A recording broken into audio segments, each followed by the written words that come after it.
Fala, minha rapaziada, como é que vocês estão? Tô passando aqui no comecinho do vídeo pra deixar uns avisos aqui pra vocês, tá bom? Que vocês já devem imaginar quais são esses avisos, né? Por favor, deixa o like e vai se inscrevendo no canal. E se você puder também, faz um comentário, fala uma obra que você gostaria que fosse pro canal ou uma continuação dessa aqui. E por favor, hype o vídeo, porque isso ajuda demais o canal. Agora eu vou parar de enrolar, vamos pro vídeo. Esta família está passando por uma guerra interna por causa de seu filho caçula. O pai é um lanceiro de classe Hexa conhecido em todo o Império como o Tornado Azul, e ele quer que seu filho recém-nascido cresça empunhando uma lança como ele. A mãe é uma das maiores assassinas do Império e quer que o bebê seja criado nas sombras, aprendendo a matar silenciosamente. Então, por que as duas irmãs mais velhas estão lutando com a mesma intensidade para arrastar o garoto para seus próprios caminhos? Porque a irmã mais velha, Arabella, é uma prodígio da magia que já está causando impacto na academia aos 12 anos, tendo alcançado o terceiro círculo aos 12. Ela quer que seu irmãozinho siga seus passos na magia para que ela possa se sentir uma irmã mais velha e orgulhosa. E a segunda irmã, Claire, é uma invocadora talentosa que já consegue controlar duas invocações ao mesmo tempo. Ela quer que ele também se torne um invocador para que ela possa ajudá-lo a crescer saudável e ter algo que o proteja. 4 pessoas, 4 caminhos completamente diferentes, um bebê no meio de tudo. Broy mal respirou 2 vezes e seu pai, casualmente, tirou uma lança do traseiro e começou a explicá-la para o bebê.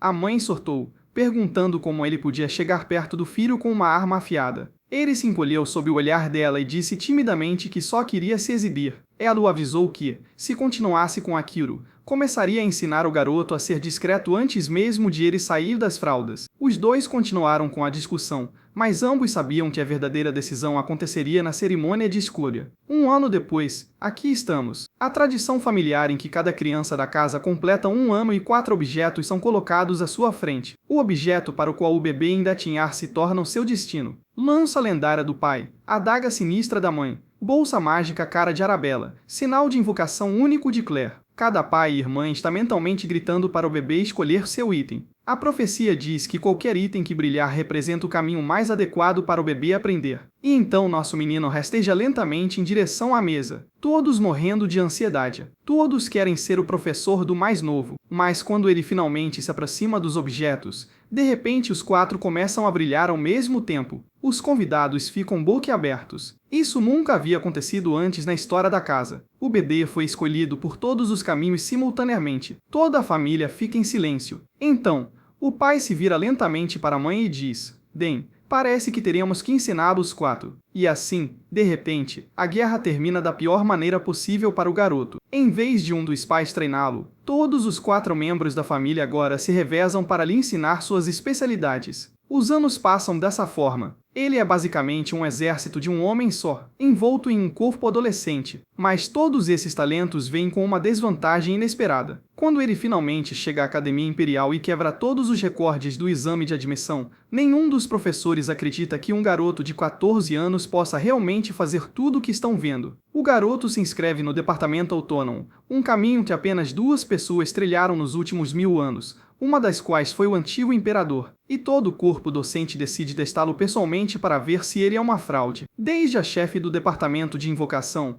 uma linda Mil Kafkiana com padrões absurdamente altos que não fazem sentido, até o famoso diretor preguiçoso. Um mestre espadachim de classe Hexa que aceitou o cargo no departamento autônomo justamente porque ninguém nunca se candidata a ele, o que significa que ele nunca precisa dar aulas. O plano de vida do homem girava em torno de ser pago para não fazer nada. E agora esse pirralho aparece e estraga tudo. Então, o objetivo dele é garantir que o garoto seja reprovado no vestibular. E como o garoto não sabe esgrima, essa é exatamente a fraqueza que ele precisa para fracassar. Mas, nossa, esse é o seu maior erro. Por quê? Veja bem, esse garoto é, obviamente, uma reencarnação. E o passado dele é o motivo pelo qual nada disso vai acontecer como o diretor imagina. Nosso garoto era Grito, do Império Drênico, um órfão de guerra cuja mãe morreu no caos antes mesmo de ele abrir os olhos. Enquanto outras crianças brincavam com brinquedos, ele carregava suprimentos e sobrevivia com restos de comida em meio a uma guerra sem fim. Aos 14 anos, entregaram-lhe uma espada e o lançaram a um campo de batalha. Foi ali que seu talento despertou. Um núcleo de mana em seu coração. Velocidade e percepção eram mais aguçadas do que qualquer coisa que ele já tivesse conhecido. Ele subiu na hierarquia tão rápido que assustou as pessoas. No final, Ele havia dominado 4 núcleos de mana e estava a um passo de se juntar à elite dos cavaleiros hexaclasse do Império, como um dos mais jovens a alcançar o posto mais alto que um guerreiro poderia atingir. Então, no campo de batalha final, no momento em que tudo deveria se encaixar, o Duque Termian do Império Inimigo apareceu, um dos 6 cavaleiros hexaclasse de Altil. A mera presença do homem dispersou todo o exército de Agric. Agric, porém, manteve-se firme. Para ele, era melhor morrer como um guerreiro do que fugir como um covarde. Se o destino colocou um hexaclasse diante dele, foi por um motivo. Mesmo sabendo que estava em desvantagem, mesmo sabendo que estava prestes a morrer em vão, ele ergueu a espada e atacou. O Duque Termian quase sentiu pena dele, dizendo que seria um desperdício matar um talento promissor como Akira. Mas então ele estilhaçou a espada de Agrito com um só golpe e o atravessou no coração. Broa voou pelo campo de batalha, caiu no chão e sangrou até a morte, olhando para o céu, pensando a mesma coisa que pensara a vida toda. Tudo que eu sempre quis foi uma família. Que isso? Você assistiu o vídeo até aqui e não se inscreveu no canal?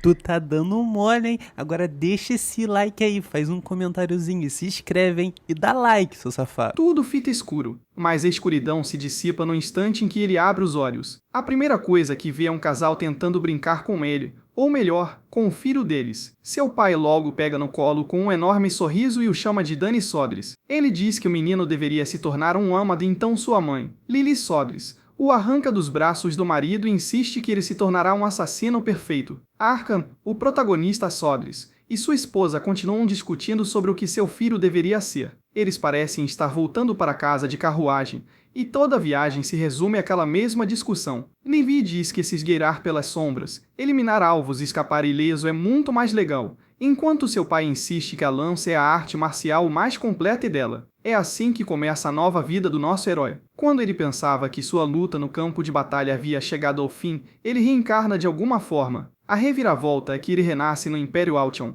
seu antigo inimigo, como o filho mais novo de um certo conde. Quando a carruagem finalmente para na propriedade, seus pais chegam a um acordo e decidem ensiná-lo ambas as habilidades. Mesmo assim, Lily continua dizendo que o filho dele será um assassino, enquanto Arca apenas lhe insiste que Dani se tornará um lanceiro. O cocheiro sinaliza que chegaram, e ambos os pais parecem surpresos. Estavam tão absortos da discussão que perderam a noção do tempo. O marido sai primeiro e oferece a mão à esposa. Ele a ajuda a descer, enquanto Egric não consegue evitar o constrangimento de ver o pai tão submisso. Contudo, esse sentimento desaparece quando seus olhos se arregalam diante da imensidão do castelo. Assim que entram, Lily percebe o quanto Dani parece feliz por estar de volta em casa. E, sinceramente, por que não estaria? Com uma casa como essa e pais tão ricos, seus talentos poderiam se desenvolver mais facilmente do que ele jamais imaginou. 2 meses se passam depois daquele dia, e encontramos Lily conversando com o filho enquanto ele começa a balbuciar. Ela está radiante ao ouvir seus primeiros sons, e Dani está igualmente maravilhado. Ele nunca tinha vivenciado nada parecido. Em sua antiga vida, as oportunidades de conviver com crianças pequenas eram raras no campo de batalha. Os poucos que ele viu estavam frequentemente envoltos em bandagens e chorando porque não tinham para onde ir, muitos lamentando pais que haviam desaparecido na destruição. Comparado a isso, este novo lar parece abençoado e seguro, e ele está aliviado por não passar fome aqui. De repente, seu pai irrompe no quarto, segurando uma lança com entusiasmo. Ele anuncia com orgulho que isto se chama uma lança. Parece que o nosso rapaz não é fã da energia exagerada do pai. Ele mal consegue acreditar que aquele homem é o seu pai, o lanceiro de classe hexa mais forte do Império, conhecido como Arconte Dani Sodres. Ele não parece muito com um herói de guerra, mas na verdade é um, famoso como Tornado Azul. Sua esposa fica furiosa e começa a empurrá-lo para longe do bebê, perguntando como ele pôde entrar no quarto do filho carregando algo tão afiado. Sob o olhar dela, ele se encolhe e diz timidamente que só queria mostrar para o prota. Mas ela emana uma aura tão letal que ele se rende instantaneamente, especialmente quando ela o lembra de que concordaram em não ensinar nada ao menino até que ele tivesse idade suficiente. Não é de admirar que este homem adulto esteja tremendo sob aquele olhar, pois sua esposa é a principal assassina do Império. Ela o adverte de que, se ele continuar assim, começará a ensinar furtividade a Dani enquanto ele ainda for pequeno. Ele tenta argumentar que o treinamento precoce é normal hoje em dia e até menciona que uma famosa família de mágicos, a Casa Teleporto, coloca um cajado ao lado do bebê assim que ele nasce. Isso só a irrita ainda mais, e ela retruca: perguntando se a lança dele agora parece um cajado. Ele então explica que seus pais se preocupam tanto com o futuro dele porque suas duas irmãs mais velhas escolheram caminhos que não têm nada a ver com lanças ou assassinatos. Em seguida, vemos as duas irmãs brincando tanto com o irmãozinho que as bochechas dele começam a ficar rosadas. Uma delas, Arabella, ri e diz que ele está ainda mais fofo agora, com as bochechas inchadas. Dani nos conta mais sobre Arabella, revelando que seu talento para magia a colocou no caminho de uma maga desde a infância. Com apenas 12 anos, ela já havia alcançado o terceiro círculo. Como o nível mais alto é 9 círculos, isso a torna uma gênia que já ultrapassou o estágio iniciante. Arabella pergunta ao seu irmãozinho se ele quer aprender magia com ela mais tarde, dizendo que está cansada de estudar sozinha todos os dias e adoraria lhe ensinar algumas coisas. Enquanto Arabella é cheia de energia, Claire é o completo oposto. Quieta e tímida, ela diz suavemente que poderia ensiná-lo a invocar criaturas algum dia, já que é uma habilidade útil. Assim como Arabella, Claire também é talentosa. Ela fez sua primeira invocação aos 7 anos e agora consegue controlar duas criaturas ao mesmo tempo. Arabella então provoca Claire e diz para ela tocá-lo, dizendo que ele é super macio. Claire hesita, sem saber se deve. Enquanto isso, Dani age de forma fofa e amigável e se lembra de como inicialmente achou que Claire não gostava dele. Agora ele percebe que ela provavelmente está apenas com ciúmes, porque ele é o mais novo e recebe toda a atenção. Por fim, Claire estende a mão e toca delicadamente o nariz dele. Ela se ilumina imediatamente e exclama como ele é macio. Então ela o toca novamente e promete ensiná-lo tudo quando ele crescer. Dani não consegue deixar de pensar que é um pouco demais como todos insistem em impor suas próprias especialidades a ele. Seu pai é um lanceiro de 6ª classe, sua mãe é uma assassina talentosa, mesmo aposentada, e sua irmã mais velha é uma gênia da magia. E então a Claire, que também é uma invocadora genial. A casa do Conde Zogras é a família nobre perfeita, o tipo de lar com que ele sempre sonhou. Ele começa a se perguntar se ainda faz sentido buscar vingança nesta nova vida. Sim, sua morte foi trágica, mas aquilo era um campo de batalha. Parece quase ridículo querer vingança contra alguém que o derrotou de forma justa. Toda a família se reúne no salão, discutindo acaloradamente sobre qual caminho seria o melhor para Dani. Observar essa cena carinhosa o enche de ternura. Isso faz o protagonista sorrir. Esse é o tipo de família que ele sempre desejou, e ele se sente feliz por ter nascido ali. Mas então as coisas começam a sair do controle e todos começam a discutir uns com os outros. Agora ele não tem tanta certeza se isso realmente pode ser considerado uma família pacífica. Em seguida, ficamos sabendo sobre uma tradição especial na Casa Zogras, a cerimônia de escolha. Quando uma criança da família completa 1 ano, vários objetos são colocados sobre uma mesa à sua frente, e as pessoas tentam adivinhar o futuro da criança com base no que ela escolher. Como Dani acabou de completar 1 ano hoje, é a vez dele de escolher uma classe. Os convidados cochicham sobre como suas irmãs se tornaram uma maga e uma invocadora, e se perguntam qual classe o jovem mestre Prota escolherá. Então, todos se dirigem ao salão da cerimônia para descobrir. Assim que os convidados se reúnem no salão, Dani é colocado perto de 4 objetos, cada um relacionado a uma classe social diferente. Enquanto a multidão se aglomera ao redor da mesa, sua mãe lhe diz para simplesmente escolher o que ele gosta. Mesmo assim, ele não tem ideia do que escolher. Ele olha para o pai, que claramente quer que ele escolha a lança. Ele já está imaginando o protagonista sendo atraído pela ponta de lança-cauda de dragão. A ponta da lança é feita de um raro tipo de giz de cera, e quando mana é infundida nela, torna-se tão afiada e pesada quanto a mana do usuário permitir. Sua mãe, por outro lado, acha Dani bonito demais para se tornar um assassino. Mesmo assim, ela tem certeza de que ele escolherá a adaga. Não é algo comum. Chama-se Nigortur, feito de minério etéreo capaz de conter todos os elementos e armazenar diversos venenos. Assim como seus pais, a irmã do protagonista tem certeza de que ele se tornará um grande mago e escolheu a bolsa para dar continuidade a esse legado. É um item especial do subespaço, algo que apenas magos ou pessoas com talento mágico podem usar. Enquanto isso, a tímida Claire se pergunta em silêncio se Dani poderia se tornar um invocador.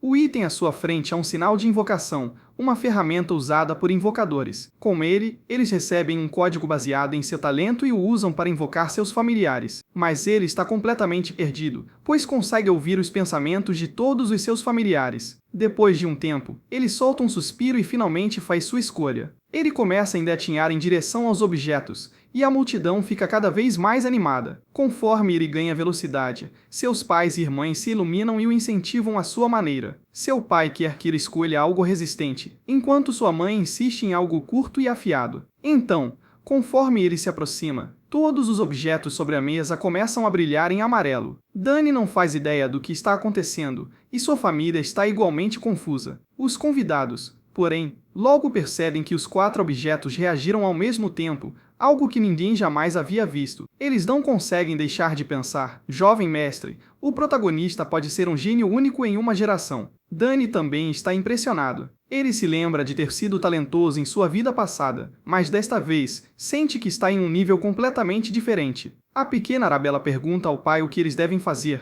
já que isso nunca aconteceu antes, mas ambos os pais estão igualmente perdidos, percebendo que talvez tenham que ensiná-los 4 caminhos. É claro que isso deixa as outras 2 jovens chocadas, enquanto o protagonista apenas lhes dá um sorriso afetuoso. O tempo passa e agora estamos na sala de treinamento. Ouve-se o choque de armas e quem está treinando com o pai é Dani. Ele cresceu bastante desde a última vez que o vimos. Seu pai irradia orgulho, satisfeito por ele já ter dominado a técnica que lhe ensinou. O protagonista agradece, e descobrimos que ele agora tem 7 anos. Enquanto eles riem levemente, um homem entra de repente. Dani olha com curiosidade e vê que o homem carrega uma lança. A Grito claramente estava esperando por ela, então rapidamente a Pede entrega o prota como um presente de aniversário antecipado. Ele diz que planejava entregá-la a ele no banquete, mas queria fazer isso antes que sua mãe lhe desse a dela. A Grika acrescenta que passou 2 anos preparando a lança e que a mandou fazer especialmente por um famoso artesão da capital. Em seguida, deseja a Dani um feliz aniversário antecipado de 7 anos. Imediatamente, larga seu velho bastão e pega a lança, dizendo que é incrível e que com certeza vai usá-la.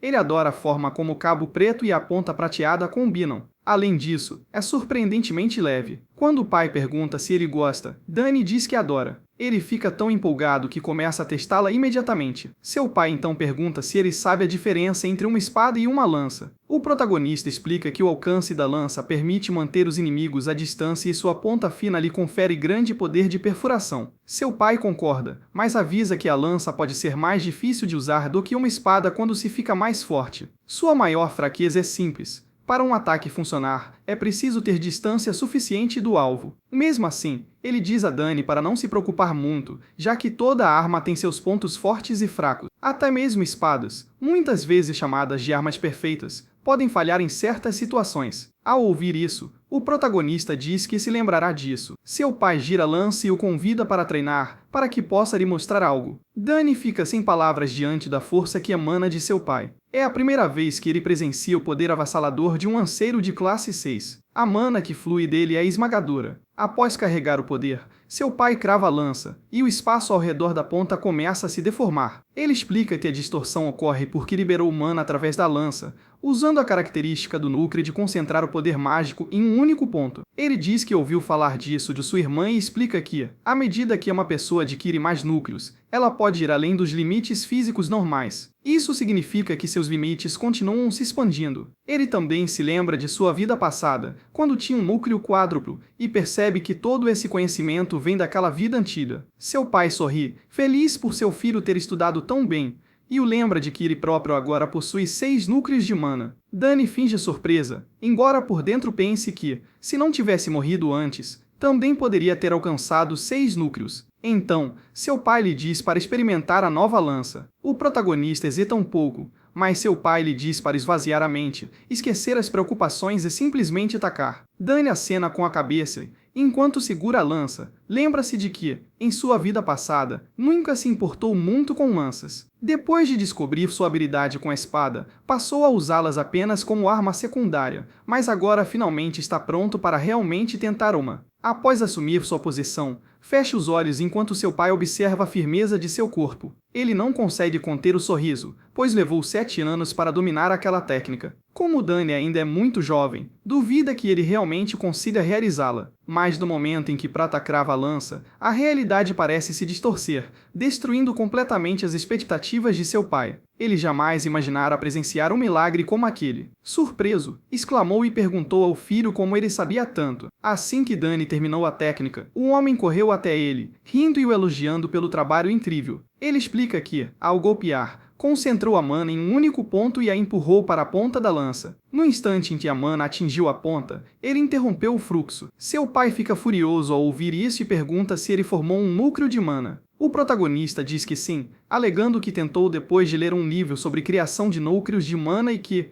por sorte, conseguiu. Claro que essa parte é mentira. A verdade é que ele o formou enquanto praticava respiração de mana. Seu pai se ajoelha para encará-lo, incapaz de esconder o orgulho que sente. Ele tem certeza de que seu filho um dia se tornará um guerreiro incrível. Dani apenas esboça um pequeno sorriso, já pensando em todas as surpresas que ainda o aguardam.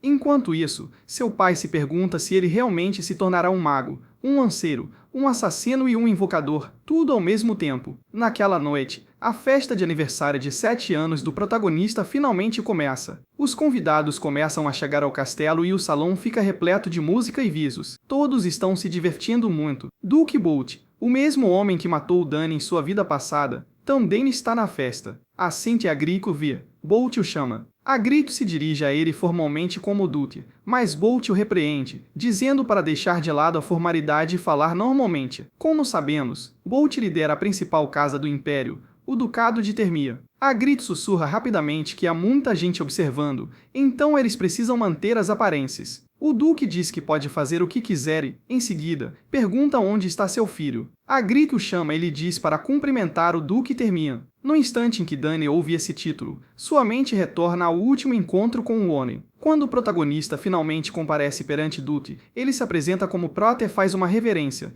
dizendo que é uma honra conhecê-lo. O Duque ri, impressionado com as boas maneiras do rapaz, e pergunta se ele também está aprendendo a usar a lança. Agrito responde que sim. Nesse instante, uma jovem se aproxima por trás do Duque Bolt, e quando Danis Ogres a vê, ele paralisa por um momento de surpresa. A garota cumprimenta educadamente o Conde Zogres imediatamente. Ela faz uma reverência e se apresenta como Layla Termia, a filha mais nova da casa Termia. Depois disso, a festa continuou. Os convidados continuaram a desfrutar da música e da noite agradável, mas Arkan, Dani e Bolt não conseguiam relaxar, porque a baronesa Termia ainda estava doente. Bolt havia tentado todos os remédios que encontrou, mas nada funcionou. Arkan esperava que fosse apenas temporário e que a esposa do amigo se recuperasse logo. Mesmo assim, Bolt avisou que, se ele desaparecesse de repente, significaria que o estado dela havia piorado e ele usaria um pergaminho de teletransporte para voltar correndo para o... Ainda assim, hoje era aniversário de Dani, e o garoto havia desaparecido misteriosamente. Bolt achou Prota excepcionalmente esperto para a idade e queria conversar mais com ele. Arkan não fazia ideia de onde seu filho estava e também percebeu que a pequena Layla havia sumido. Encontrá-los não foi difícil. Eles tinham saído para dar um passeio juntos. Muito provavelmente, estavam entediados com mais uma festa nobre tediosa. Mas o assunto da conversa era um mistério. Layla, em especial, estava falante. Ela detestava ser arrastada para eventos da nobreza com o pai, mas dessa vez estava feliz por ter vindo. Ela ouvirá dizer que ele era bonito, mas sob o luar ele parecia ainda mais belo, e ela gostava de estar ali. Ele ficava feliz por ela se sentir assim. Ao contrário da capital, as terras de sua família eram calmas e pacíficas. Era por isso que Layla o invejava. Em sua casa, sempre havia algo acontecendo. Nobres apareciam todos os dias com propostas de negócios, e às vezes até mesmo a família imperial dava as caras. O pior de tudo era que, sempre que chegavam visitas, ela tinha que se arrumar e cumprimentá-las adequadamente. Ela detestava isso. O que ela realmente queria eram roupas simples e um dia inteiro para treinar com sua espada. O protagonista ficou surpreso ao ver que uma garota tão pequena e de aparência inofensiva treinava com espada em vez de magia. Ele também gostava da tranquilidade do seu território. Era completamente diferente da agitada capital, o que lhe dava bastante tempo para praticar com a lança que tanto amava. Layla ficou surpresa a princípio, mas depois se lembrou do apelido do pai dele, e tudo fez sentido. Ela já tinha ouvido falar muitas vezes sobre como o Redemoinho Azul era incrível, e como Dani treinava tanto com lança, ela presumiu que ele também queria entrar para a academia. Mas não era por isso que ele treinava. Layla foi pega de surpresa por aquela resposta. Treinar muito para entrar na academia era a escolha óbvia. Ela tinha ouvido dizer que era incrivelmente difícil ser aceita. Prota, no entanto, não tinha dúvidas de que seria aceito. Ele treinava porque queria ficar ainda mais forte depois de entrar. Layla mal podia acreditar em tanta confiança, então perguntou o que ele faria se falhasse. Mesmo assim, ele não se chateava nem desistia. Simplesmente tentava de novo. E se falhasse uma segunda vez também, interpretaria como um sinal de que aquele não era o seu caminho. Layla não conseguia acreditar que ele estivesse tão calmo em relação ao futuro,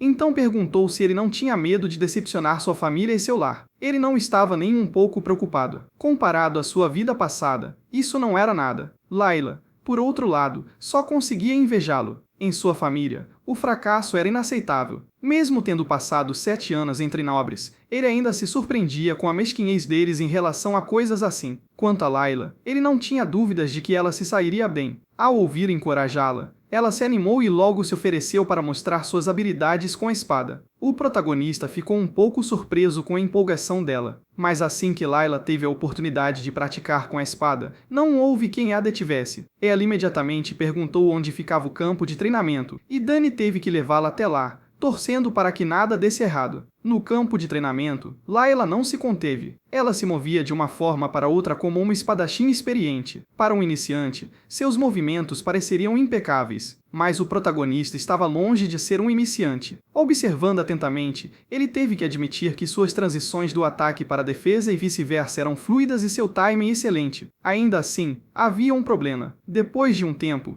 seu ritmo se perdia e ela deixava de lado parte daquela fluidez. Ofegante após terminar, Layla, satisfeita, perguntou o que ele achou. A princípio, Dani não foi totalmente sincero e disse que ela estava deslumbrante e que havia gostado de assistir. Layla ficou claramente feliz em ouvir isso, mas ele decidiu contar a verdade. Ele percebeu que havia espaço para melhorias. Depois da terceira forma, por exemplo, ela dava um meio passo a mais que não precisava. E a mesma coisa aconteceu nas formas seguintes. Esses passos hesitantes repetidos fizeram com que os movimentos posteriores com a espada saíssem ligeiramente da linha. Essa crítica deixou Layla sem palavras. Ela até pareceu prestes a chorar. E Dani começou a pensar que tinha sido muito direto. Ele começou a se desculpar, dizendo que talvez estivesse errado, já que fazia muito tempo que não observava um verdadeiro espadachim treinar, mas sua preocupação era em vão. Layla rapidamente se recompôs e apertou a espada com mais firmeza. Agora ela entendeu seu erro. Recomeçou os exercícios de treinamento e, desta vez, ficaram quase perfeitos. O conselho do protagonista era exatamente o que lhe faltava. Sua alegria e gratidão transbordavam,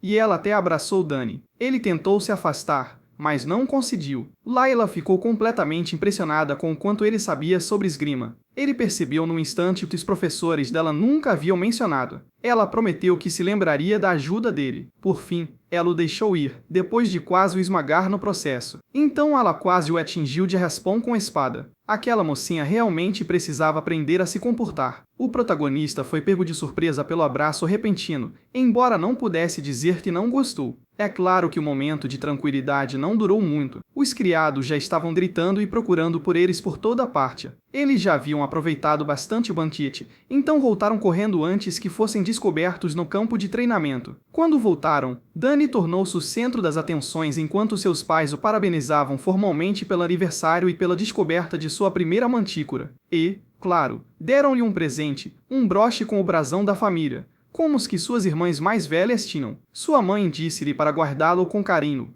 pois dali em diante o broche seria a prova de seu status e honra. Depois que seus pais terminaram, os outros convidados também se juntaram à cerimônia. Ele agora fazia jus ao nome dele, e ninguém ali duvidava que se tornaria um homem tão bom quanto o pai. Os pais do protagonista estavam radiantes, e ele também. Em toda a sua vida, aquela era a primeira vez que recebia tantas felicitações calorosas de tantas pessoas. De repente, todo o salão tremeu. Os convidados começaram a gritar, tentando entender o que estava acontecendo, um terremoto ou um ataque inimigo. Prota também ficou preocupado, mas seu pai o acalmou rapidamente, dizendo que não havia motivo para ter medo. Arkin sabia exatamente o que estava acontecendo. Ele esperava um dia tranquilo, mas aparentemente sua filha não o ouviu. Dani não fazia ideia. Então, faíscas brilharam perto do teto do salão, e um portal se abriu instantaneamente sobre os convidados assustados. Os convidados ficaram atônitos quando uma pequena figura saiu voando daquele portal, desafiando todo o bom senso, e pousou sem qualquer dificuldade. Era Arabella, a irmã mais velha de Dani, e, na opinião dela, não estava atrasada. Os convidados ainda estavam boquiabertos. Uma jovem usando magia de teletransporte já era chocante o suficiente. Normalmente, até mesmo abrir um pequeno portal exigia alcançar pelo menos 5 correntes. Ele não ficou impressionado com o poder dela. Ficou irritado com o quão barulhenta e dramática ela era. Mas, assim que os convidados mal se acomodaram, um monstro enorme apareceu no céu. Uma enorme serpente alada com um cavaleiro em suas costas. Desta vez, Lady Claire foi quem assustou a todos. Ela estava de mau humor, no entanto. Ela havia chegado apenas um passo atrasada demais para vencer a irmã. Assim que chegou, as pessoas começaram a cochichar que tinham ouvido dizer que ela era uma invocadora talentosa, mas ninguém esperava que ela controlasse um viver com apenas 16 anos. Finalmente, elas estavam de volta em casa e, juntas, ficaram diante de seus pais e irmão para desejar um feliz aniversário ao seu irmãozinho favorito. Dani, depois daquelas entradas triunfais, as irmãs do protagonista rapidamente lhe entregaram os presentes, desejando-lhe um feliz aniversário. Ele agradeceu a Arabella e Claire por terem vindo para casa. Mesmo com os estudos as mantendo ocupadas, as duas meninas estavam animadas para vê-lo abrir os presentes. O Duque Arkham quase chorou ao ver como seu filho estava sendo tratado de forma especial. No próprio aniversário dele, suas filhas só lhe enviaram uma carta. Dani abriu a caixa que Arabella lhe dera e, dentro dela, havia um anel que funcionava como uma prática bolsa dimensional. Ela mesma havia projetado o artefato. A magia subespacial usada para criá-lo pertencia a um nível muito elevado, e o famoso mestre de Arabella havia inserido no anel. Todos sabiam o quão difícil era inserir magia subespacial em qualquer objeto. Arabella pegou o anel e segurou a mão do irmão com carinho para colocá-lo. Ela devia ter passado muito tempo criando um artefato forte o suficiente para conter um subespaço inteiro. Ela também havia vinculado o anel à assinatura de mana do protagonista, para que ninguém mais pudesse usá-lo. Foi feito exclusivamente para o irmãozinho dela, um item verdadeiramente único. Liz examinou o anel e viu uma leve onda de mana percorrendo, o que significava que havia sido feito com pedras mágicas de altíssima qualidade. Arabella explicou que tudo o que Dani precisava fazer era despejar um pouco de mana no anel, e o subespaço se abriria. Isso tornava seu uso muito mais fácil do que o de uma bolsa dimensional normal, o que por si só a tornava inestimável. Pelo que ele se lembrava, ferramentas como essa geralmente eram vistas apenas com os ricos no campo de batalha. Somente comandantes nobres e magos de alto escalão possuíam algo tão útil quanto o anel. O anel também cresceria com ele e se ajustaria ao seu corpo à medida que envelhecesse. O protagonista tentou infundir mana no anel, e um portal verde se abriu diante dele. O Duque Arkham ficou estupefato ao ver seu filho fazer isso com tanta facilidade. Parecia fácil. Claire, o Duque Baltermia e Layla ficaram maravilhados com aquela explosão de magia. Dani abriu o subespaço ainda mais rápido do que Arabella fizera anos atrás. Agora não havia mais dúvidas de que ele era um gênio. Seria uma grande descoberta se ele conseguisse criar um núcleo de mana em um círculo mágico ao mesmo tempo. Após a demonstração de magia, Claire se aproximou e entregou seu presente ao irmãozinho. Prota abriu a caixa lentamente, agradecendo-lhe com genuíno carinho. Dentro da caixa de madeira havia um ovo de aparência estranha sobre um pano macio. Confuso, ele o pegou e perguntou o que era. Claire o alertou rapidamente para ter cuidado. Aquele não era um ovo comum. Toda a família estava curiosa sobre o presente estranho, mas Claire contou apenas a verdade para Dani. Em um sussurro, ela disse que era um familiar. Ela o concedeu por acidente enquanto tentava invocar Daceron. Nem mesmo Claire fazia ideia do que iria nascer, mas todos sabiam o quão valioso um familiar poderia ser. Ele tentou imaginar o que poderia sair daquele ovo estranho. Já tinha ouvido falar de familiares. Ao contrário das invocações, eles eram algo completamente diferente. Uma vez invocado, um familiar podia permanecer no mundo real para sempre. Claire disse-lhe para manter o ovo em segredo até que finalmente chocasse, e ele prometeu que o faria. Todos aqueles sussurros irritavam Arabella, que se sentia excluída. Claire também disse a Dani para alimentar o ovo com sua mana 2 vezes por dia, uma vez de manhã e outra à noite, para que ele o aceitasse como seu mestre. Liv estava simplesmente feliz por seu filhinho estar recebendo presentes tão incríveis. Isso demonstrava o quanto seus filhos se importavam um com o outro. Assim que os presentes foram entregues, o Duque Arkham pigarreou e lembrou às filhas que ao menos cumprimentassem os pais. Elas tinham aparecido mesmo depois de dizerem que talvez não pudessem vir, e ainda assim não os tinham cumprimentado direito. Percebendo o erro, as meninas cumprimentaram o pai de forma desajeitada. O Duque Arkan era carinhoso com suas filhas, então não se importou muito. Ele simplesmente ficou feliz em vê-las novamente. Desde que partiram para seguir suas carreiras, elas raramente voltavam para casa, então ele ficou contente em vê-las bem. De longe, Layla observava a família Dani rindo e conversando com tanta cordialidade. Ela não pôde deixar de compará-los à sua própria família. O protagonista percebeu o olhar fixo dela e virou a cabeça. Ele percebeu a mudança em seu humor quando ela se afastou silenciosamente, mesmo em meio à animada multidão de nobres. Ela parecia solitária e triste, e ele se perguntou por quê. O banquete terminou e o dia seguinte chegou. O Duque Botermian passará a noite ali e agora caminhava pelo território de Dani. Ele não parava de pensar em como Arabella era talentosa. Como era de se esperar da melhor maga da academia, seu talento estava em outro nível. Ela parecia ser a combinação perfeita para o filho do Duque, o melhor espadachim da academia. Se as duas casas se unissem por meio do casamento, poderiam formar uma força poderosa o suficiente para desafiar até mesmo a família imperial. Se isso acontecesse, ninguém ousaria se meter com nenhuma das casas ou com seus filhos. Então, o Duque Botermian decidiu mencionar um possível noivado entre os filhos mais velhos durante a conversa de hoje com Arka. A caminho do encontro com o outro Duque, Botermian ouviu um som de aço se chocando por perto. Vinha do campo de treinamento. Então alguém estava treinando pela manhã. Esse alguém era Dani, totalmente concentrado no treino com Mansa. Ele havia se tornado perigoso com a arma. Com anos de treinamento sob a tutela do pai e uma disciplina insana, ele já estava pronto para o combate real há muito tempo. A concentração de Prota era incrível. Ele se movia com o controle preciso de um lutador experiente, desferindo um golpe mortal após o outro. Então, ele acelerou ainda mais e aumentou o ritmo novamente. Logo seus braços se tornaram um borrão enquanto ele desferia uma tempestade de estocadas em questão de instantes. A curiosidade venceu o Duque Botermian. Então ele observou o garoto treinar de longe. Ficou agradavelmente surpreso ao ver o mais jovem dinamarquês se esforçando tanto. Com seu olhar treinado, ele percebeu que sua técnica era muito mais refinada do que sua idade sugeria. Seus movimentos e concentração não eram de uma criança de 7 anos. Até mesmo seus ataques mais simples eram aperfeiçoados a um nível assustador. Tudo foi feito com tanta perfeição que até mesmo lanceiros veteranos poderiam aprender com ele. Quando Dani terminou a sequência final, estava ofegante. O Duque Botermian ficou profundamente impressionado do início ao fim. O que ele acabará de ver parecia impossível. Ele ouvirá rumores sobre o jovem protagonista desde quando ele ainda era um bebê, mas sempre os descartara como exageros. Agora ele sabia que eram reais. Após uma breve pausa, Prota recomeçou a praticar. Desta vez, ele se concentrou em seus movimentos e postura. Como um dos espadachins mais fortes da região, o Duque Botermian não pôde ignorar o quanto a postura do garoto lembrava a de um mestre espadachim.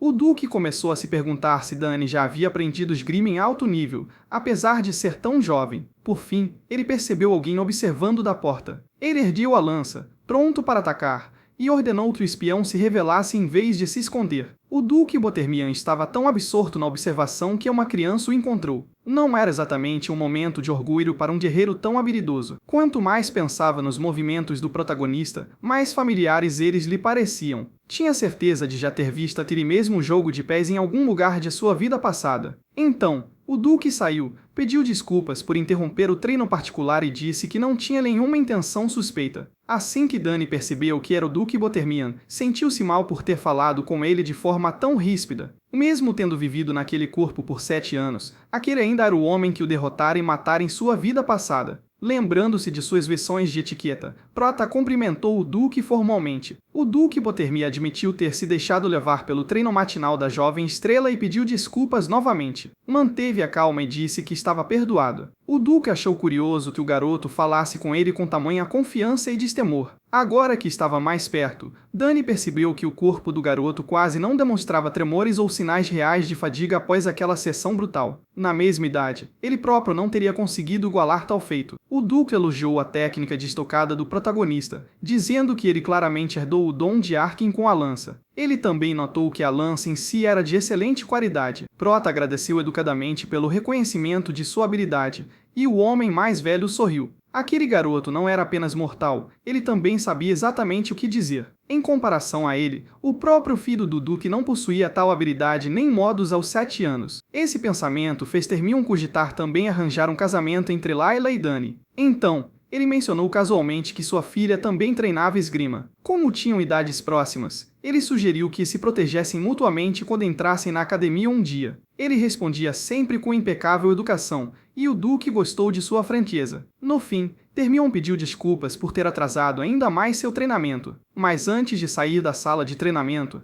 ele perguntou mais uma coisa. O garoto também havia estudado esgrima? Dany havia cometido um deslize na frente do Duque. Seus velhos hábitos devem ter ressurgido sem que ele percebesse. E com os olhos aguçados de Termion, até os menores sinais eram suficientes. O protagonista respondeu que só havia lido alguns livros sobre esgrima básica e que nunca havia treinado de verdade. O Duque ainda achou estranho que o garoto demonstrasse algo como um instinto bruto de batalha, mas o bom senso dizia que uma criança inexperiente não poderia ter esse tipo de intenção assassina. Por fim, o Duque o deixou sozinho e se despediu, e Dany o acompanhou até a saída. Termion também convidou o protagonista para visitá-lo caso ele viesse à capital no futuro. O espadachim havia demonstrado interesse pessoal em seu talento. O protagonista se perguntou se o homem ainda se lembrava dele. Só de pensar em derrotar aquele que lhe tirara a vida, seu sangue fervia. Se construísse uma base sólida e se preparasse passo a passo, tinha certeza de que poderia superar o Duque. Um dos objetivos de Dany nesta vida era derrotar o Duque, mas ele perdeu a noção do tempo e Hernano teve que vir buscá-lo.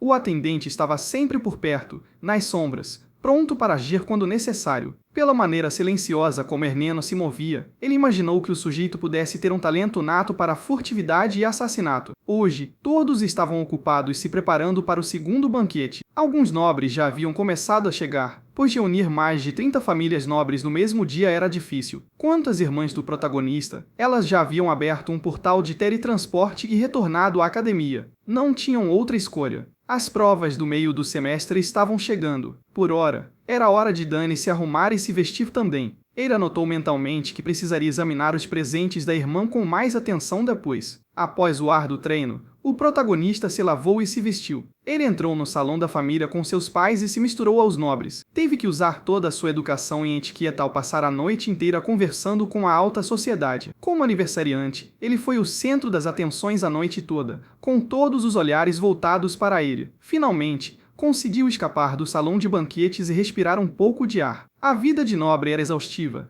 e sua agenda estava ainda mais lotada do que o normal por causa do seu aniversário. Ainda assim, ele sempre conseguia encontrar alguma paz no jardim. O Sr. Derdener havia trabalhado arduamente para tornar aquele lugar especial. Um local calmo e belo que lhe trazia tranquilidade. Dany observava as flores em plena floração enquanto borboletas voavam por perto. As flores possuíam mais mana do que a maioria das coisas da natureza, ou pelo menos era o que sua irmã mais velha lhe dissera certa vez. Já que tinha um tempinho sozinho, decidiu testar essa ideia por si mesmo. O protagonista, então, fechou os olhos e concentrou-se na magia natural que se movia pelo ar. Sem abri-los, começou lentamente a compreender o que sua irmã queria dizer. Ele podia sentir a mana dentro das flores. Apesar de ter treinado em diversas áreas, suas habilidades como mago e invocador ainda não haviam apresentado grande progresso. Isso dificultava a decisão sobre onde deveria investir seu tempo. Ter talentos demais era, na verdade, um problema no momento. Ele sofria com o sucesso. Após alguns minutos imerso na energia natural do jardim, finalmente percebeu o fluxo dentro das flores. Mal podia acreditar que algo tão pequeno pudesse conter uma energia tão poderosa. Se alguém pudesse sentir o fluxo da natureza e torná-lo seu,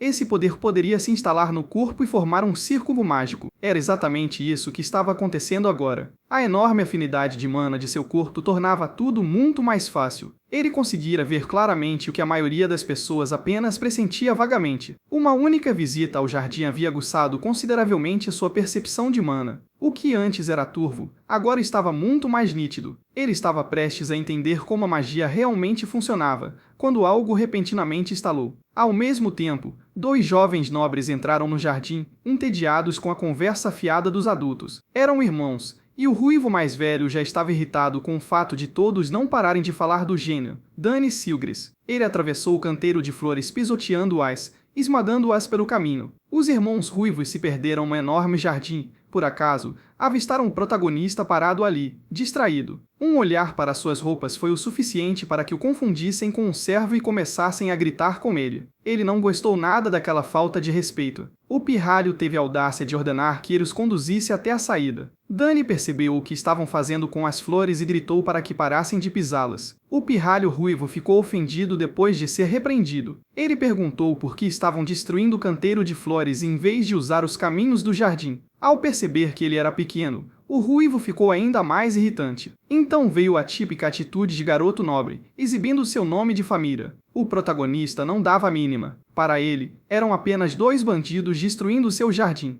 O ruivo detestava ser chamado de bruto, então provou isso agarrando Dani pela gola. Ele e seu irmão eram filhos do Conde Tyrion, um dos hóspedes do castelo. Ouvir aquele nome trouxe à tona uma lembrança da vida passada de Dani. O Conde Tyrion era o nobre que ele capturou após uma derrota patética no campo de batalha. Ele se lembrava dele como um homem profundamente irritante, um dos piores tipos de nobres. A julgar pelo pirralho à sua frente, tal pai, tal filho, a comparação era perfeita. O pirralho ruivo não parava de se gabar de que sua família era famosa na capital. Ele chegou a afirmar que a casa deles poderia fazer o protagonista desaparecer sem deixar rastro, então era melhor ele tomar cuidado com o que dizia. Dany já tinha encontrado muitos idiotas como ele antes. Ele sabia que palavras jamais penetrariam aquele crânio grosso e cheio de ar. O garoto ergueu o punho e tentou desferir um soco, ainda pensando que estava apenas espancando um mero servo. Dany não permitiria isso. Ele bateu com a testa no nariz do pirralho com toda a força. Foi um golpe brutal que quase o esmagou. O irmão mais novo gritou em pânico para o mais velho. Ele foi ver como estava o ruivo, que havia caído no chão com o golpe. Quando o garoto limpou o nariz e viu sangue, entrou em pânico como se nunca tivesse sangrado antes. No momento em que viu o sangue na mão, sua raiva explodiu e ele ameaçou matar o protagonista. Dany achou aquilo engraçado e calmamente disse para ele tentar. O ruivo queria vingança. Seu irmão mais novo teve bom senso suficiente para impedi-lo, mas o mais velho era orgulhoso demais para dar ouvidos. Ele desferiu um soco e o garoto esquivou-se calmamente, saltando para trás. A distância entre eles era enorme. O amador não conseguia sequer tocá-lo. Enquanto Dany o deixava se cansar, percebeu que o jogo de pés do rapaz era desleixado, como se ele nunca tivesse segurado uma arma na vida. Isso fez pensar que o pirralho poderia ser um mago ou um invocador. Os socos continuaram, mas nenhum chegou perto de atingir o protagonista, Sogris. O sangue ainda escorria do nariz do ruivo enquanto sua paciência se esgotava. Dany continuou a provocá-lo com seus movimentos, até que uma ideia lhe ocorreu. Talvez pudesse usar o fluxo mágico que sentia das flores e canalizar sua vontade para ele. Se funcionasse, ele seria capaz de comprimir esse poder em uma forma física. Essa era uma ótima oportunidade para testá-lo em uma luta de verdade. O irmão mais novo observava de lado, boca aberto. Dany Sogris firmou os pés e concentrou magia nas mãos. Ele imaginou uma esfera de mana pura e a disparou contra o estômago do garoto. A explosão foi tão forte que arremessou o ruivo dolorosamente na grama, rasgando o chão no caminho. Ele gritou de dor. Seu corpo e seu orgulho estavam destruídos. O irmãozinho correu para ver como estava o irmão derrotado no canteiro de flores. Dany Sogris estava, na verdade, mais preocupado com as flores arruinadas do que com o estado do pirralho. Mas o ruivo tolo era teimoso. Mesmo assim,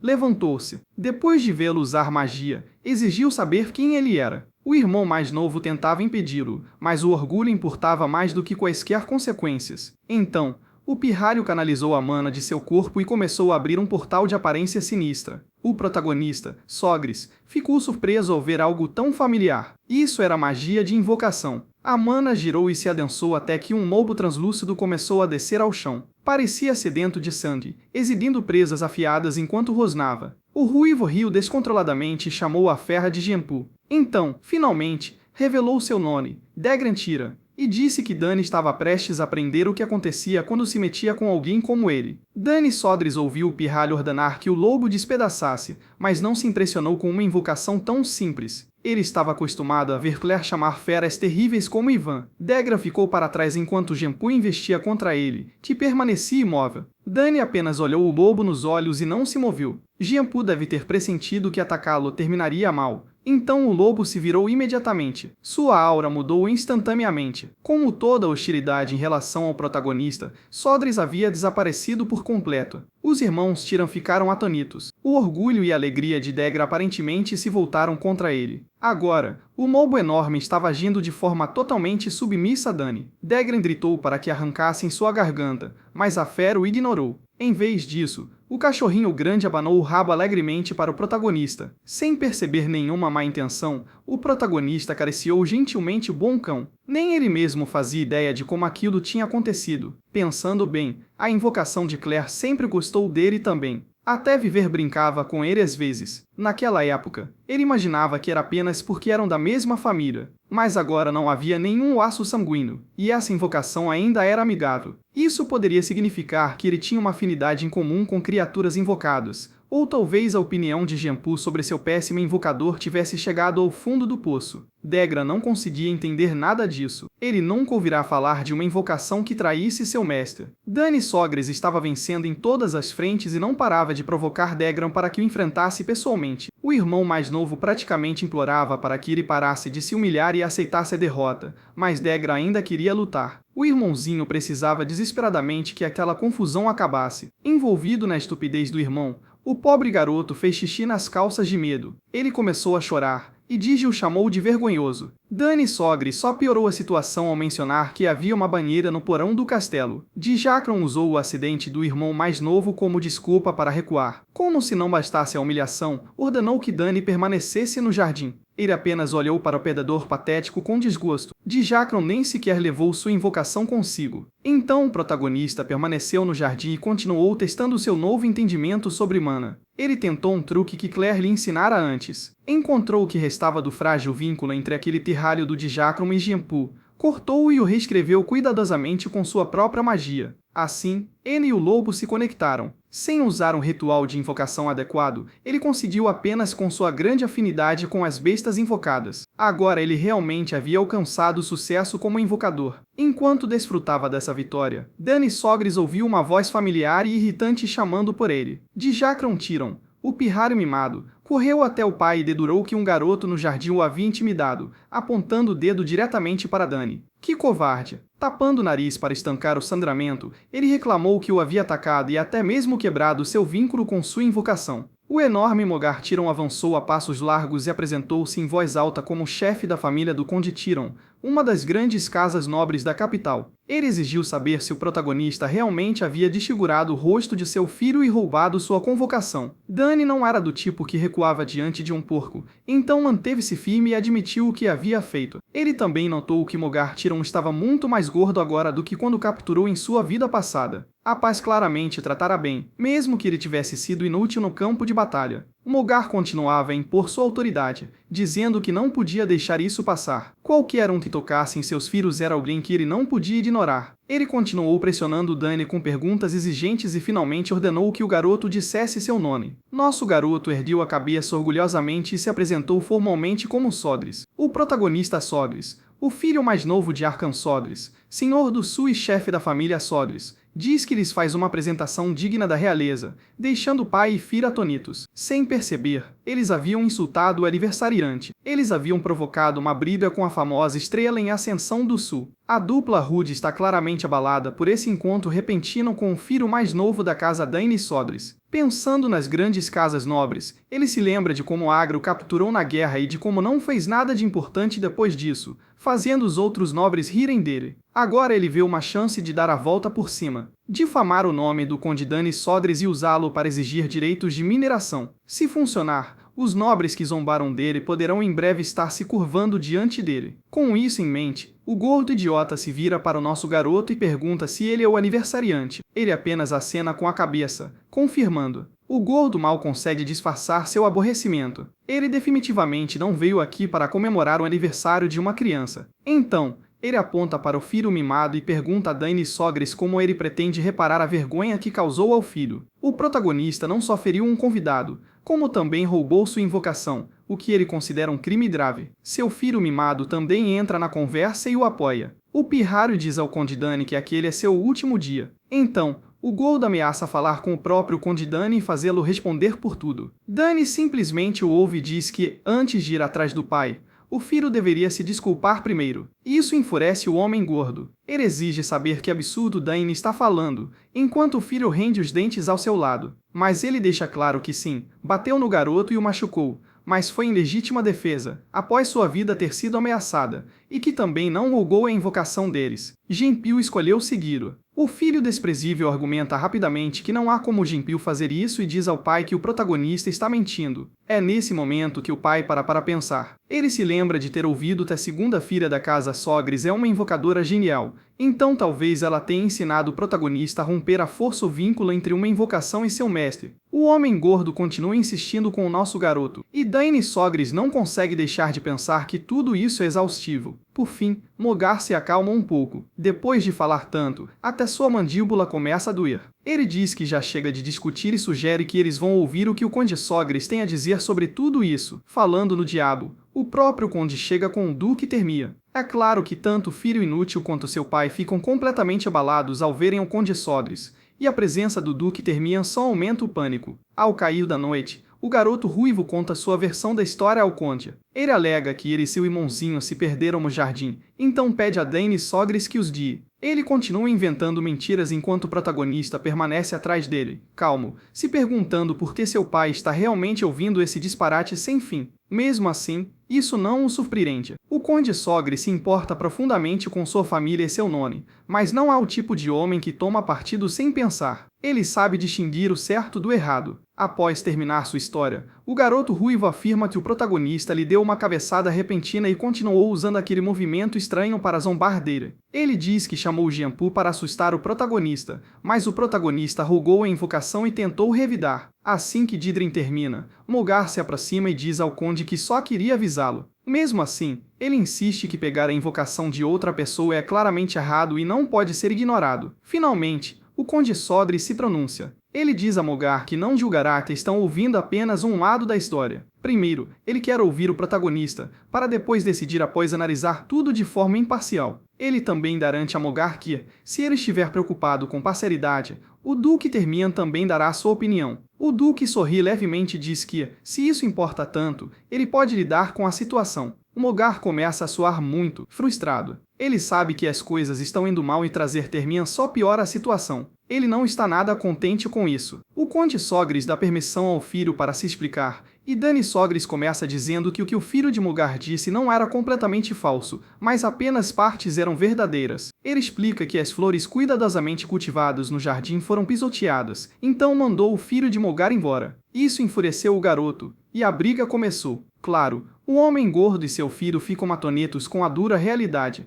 com o garoto até tentando negar e chamando Dani Sogris de mentiroso. Mas o conde ordena que Dani Sogris continue. Então, nosso rapaz explica que, quando o filho de Mogar chamou Jianpu, a ordem era para matá-lo. Ele também deixa claro que não roubou a convocação. Jianpu veio até ele por conta própria e respondeu à sua boa vontade. O Duque ficou sinceramente surpreso ao ouvir uma criança de 7 anos falar com tanta desenvoltura, calma e cuidado. Sogris afirmou mais uma vez que jamais roubou a invocação de ninguém. Mogar perde a paciência, batendo o pé no chão e chamando tudo de absurdo. Ele diz ser impossível uma invocação se submeter a alguém que nem sequer é um invocador, insistindo que Dani Sogris deve ter usado algum truque sujo. Mas o protagonista calmamente lhe diz que nasceu com uma afinidade natural por invocações, e que uma que não esteja intimamente ligada ao seu mestre poderia seguir alguém como ele. O Mogar se recusa a acreditar, enquanto nosso garoto simplesmente afirma que é a verdade. O rosto de Mogar se contorce como se estivesse com prisão de ventre severa,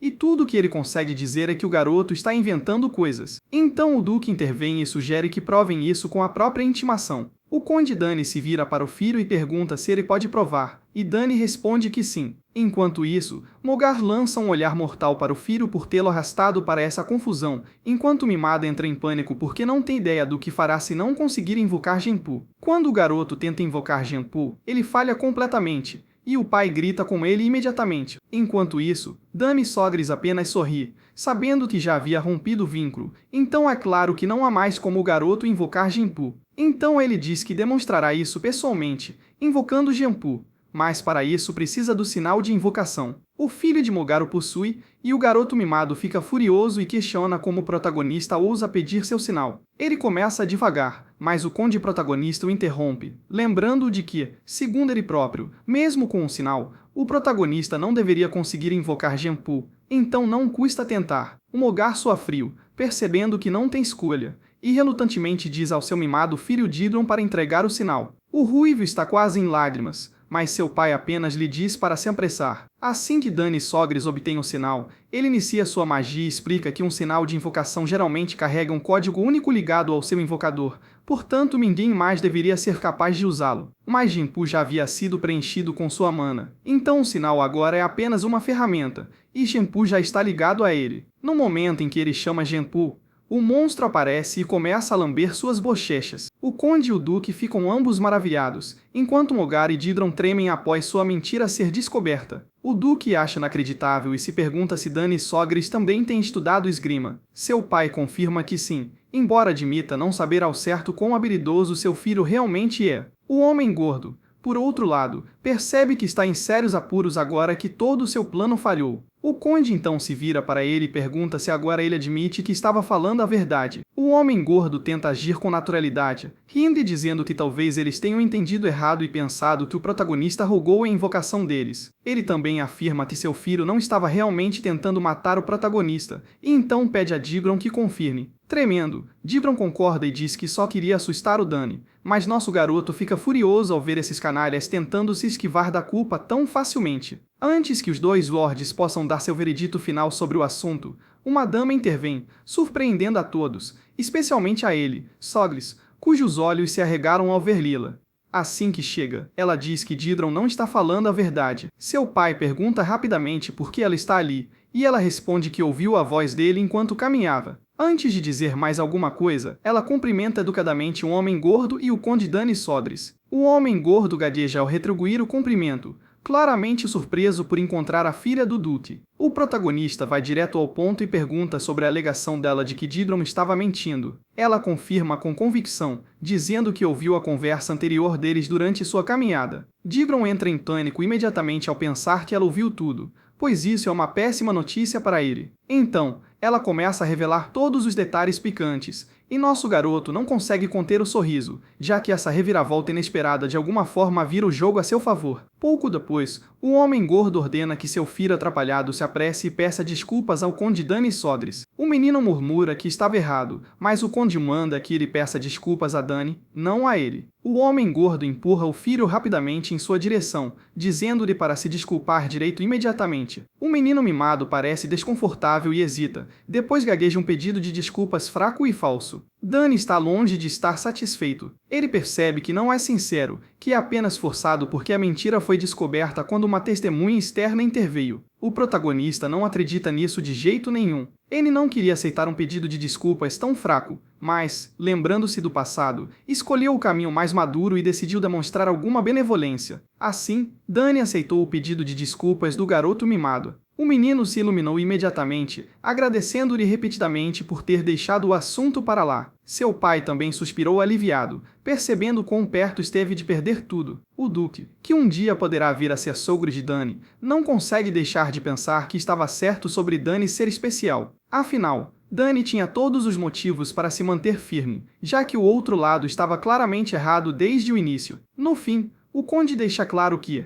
como Dani aceitou o pedido de desculpas, o assunto está encerrado. Ainda assim, ele enfatiza que não tinha intenção de deixar isso passar, especialmente porque Digor atacou Dani com a intenção de matá-lo. O pai gordo começa a suar frio ao ver a fúria do conde. No momento em que tenta falar, o conde o interrompe e ordena que ele leve sua família e deixe o castelo imediatamente. Essa notícia abala o gordo profundamente. Se for expulso agora, sua reputação estará arruinada. Então ele fica desesperado para permanecer no castelo a qualquer custo. Ele agarra a mão do conde e diz que fará qualquer coisa. Pergunta a Dani. Ele só quer ser perdoado desta vez, mas o conde rapidamente retira a mão e deixa claro que não precisa dele. Acrescenta que soldados chegarão em breve para escoltá-lo oficialmente para fora. Dito isso, ele sai furioso com Firo, deixando o homem gordo para trás, ainda implorando por perdão. Dani também diz ao duque Terminian que é hora de ir, e o duque chama sua filha enquanto começam a partir. Ao se afastarem, Dani olha para trás, sentindo-se satisfeita por finalmente estarem recebendo o que merecem. Eles começaram toda essa confusão,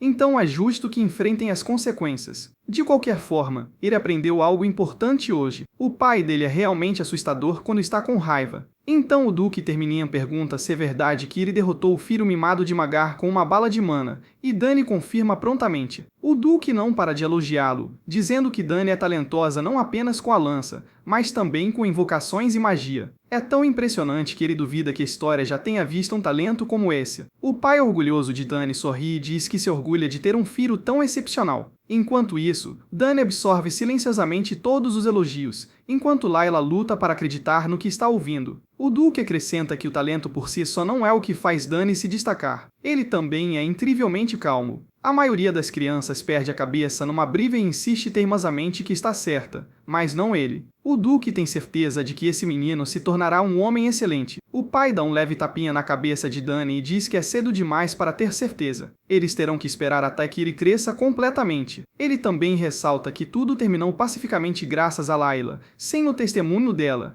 as coisas poderiam ter ficado feias. Ao ouvir isso, o Duque Terminian fica claramente surpreso com a alta consideração que a família Sargeras tem por Laila. Ele não perde a oportunidade e tenta enaltecer o papel dela, insinuando que, se o conde a valoriza tanto, talvez devessem começar a conversar sobre casamento. Dany é pego de surpresa e percebe o quanto o Duque está ansioso para casar sua filha. Para encerrar a conversa, ele muda rapidamente de assunto, dizendo que o sol está se pondo e que está quase na hora do banquete. Dito isso, ele sai apressado, dizendo que os encontrará no salão. Terminian então diz à filha para voltar calmamente com Dany. Ele segue apressadamente o conde, dizendo que quer conversar rapidamente com ele, deixando as duas crianças para trás. Enquanto caminham, Laila se vira para ele e pergunta por que a invocação ignorou seu invocador e, em vez disso, o obedeceu. Ela diz que já viu muitos duelos entre invocadores famosos da capital, mas nunca viu nada parecido. Ele dá de ombros e admite que também não sabe ao certo. Simplesmente aconteceu. Claro, Laila faz uma cara de irritação, sabendo que o protagonista está escondendo a verdade de propósito, mesmo tendo sido ela quem o ajudou antes. Mas ele mantém a calma e a lembra de que também a ajudou antes, quando a auxiliou no treinamento com espada. Laila se lembra daquele momento e, relutantemente, admite que ele tem razão. Então, Dany decide que, já que ambos se ajudaram uma vez, podem fazer isso novamente. Ele diz a ela que pode perguntar o que quiser. Instantaneamente, a garota se ilumina e diz para que quer aprender agora mesmo. O protagonista fica surpreso com a impaciência dela e se pergunta o que poderia ser tão urgente. Então, ele pergunta o que ela quer aprender. Ela responde rapidamente que quer que ele a ensine a usar a bala de mana. Dany pergunta por que ela está com tanta pressa, e Laila diz que quer ficar mais forte e mais rápida. Ela espera formar pelo menos 2 núcleos de mana antes de entrar na academia. Ele se pergunta por que ela está se esforçando tanto sendo tão jovem, mas logo obtém a resposta. Ela quer ficar mais forte logo para deixar sua mãe feliz. Sua mãe a ama profundamente, e Laila tem certeza de que ficar mais forte a deixaria orgulhosa. Ao ouvi-la mencionar a mãe, o protagonista se lembra de adultos comentando que a Condessa Terminian estava acamada. Com isso em mente, ele sente que não pode realmente se recusar a ajudá-la.